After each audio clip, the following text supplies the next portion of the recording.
Selva Medioambiental, la organización Cultiva tus Derechos, que realizamos la marcha todos los años, defendiendo los derechos también, porque exigimos una nueva política de drogas, con despenalización de la cannabis, con despenalización del autocultivo.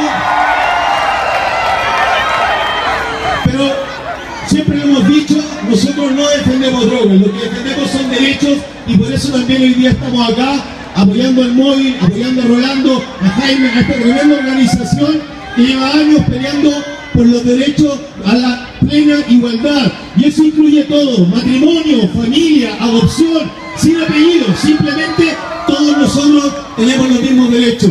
Queremos darle las gracias, nosotros también estamos luchando, los invitamos a que conozcan la propuesta por una nueva política de drogas, y una vez más agradecerles a todos y sigan cultivando sus derechos con marihuana también.